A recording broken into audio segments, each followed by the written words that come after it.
नशे के कारोबार से खड़ी की गई करोड़ों की संपत्ति पर अब कानून का शिकंजा कस चुका है।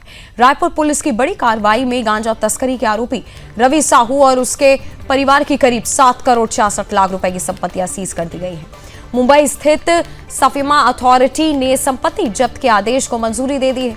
रायपुर के गांधीनगर इलाके का रहने वाला रवि साहू लंबे समय से पुलिस के रडार पर था। पुलिस उसे मादक पदार्थ तस्करी नेटवर्क का बड़ा चेहरा मानती रही है। इससे पहले 17 किलो 882 ग्राम गांजा तस्करी मामले में विशेष एनडीपीएस कोर्ट रवि साहू को 10 साल के श्रम कारावास और 1 लाख रुपए के जुर्माने की सजा सुना चुकी है। सजा के बाद रायपुर पुलिस ने एनडीपीएस एक्ट के तहत कार्रवाई को और ज्यादा आगे बढ़ाया। आरोपी के पिछले 6 सालों की आर्थिक गतिविधियों की विस्तृत जांच शुरू की गई। जांच के दौरान पुलिस को आरोपी और उसके परिवार के नाम पर बड़ी मात्रा में चले और अचल संपत्तियों और जानकारी मिली। पुलिस का दावा है कि ये संपत्तियां नशे के कारोबार से अर्जित अवैध कमाई से बनाई गई थी। इसके बाद पूरा मामला मुंबई स्थित सफीमा अथॉरिटी को भेजा गया, जहां सक्षम पदाधिकारी ने अब इन संपत्तियों को फ्रीज यानी कि सीज करने के आदेश की पुष्टि कर दी।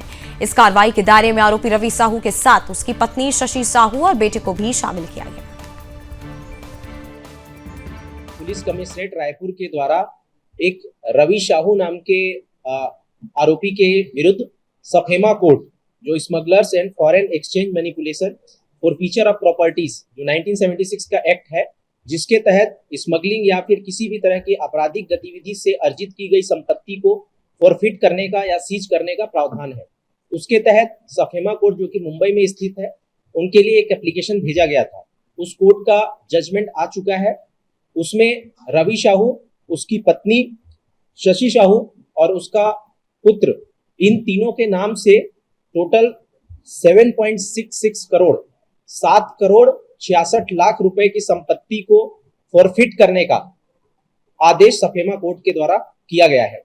ये पुलिस कमिश्नरेट रायपुर के लिए एक बड़ी सफलता है।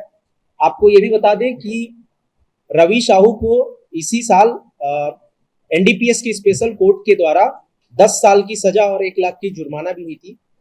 इसी के बाद ये कार्यवाही की गई है और सफेमा कोर्ट के द्वारा उसके जो इन सब आपराधिक गतिविधियों से अर्जित संपत्ति थी, उसमें टोटल 7 करोड़ 66 लाख की संपत्ति को सीज करने का आदेश पारित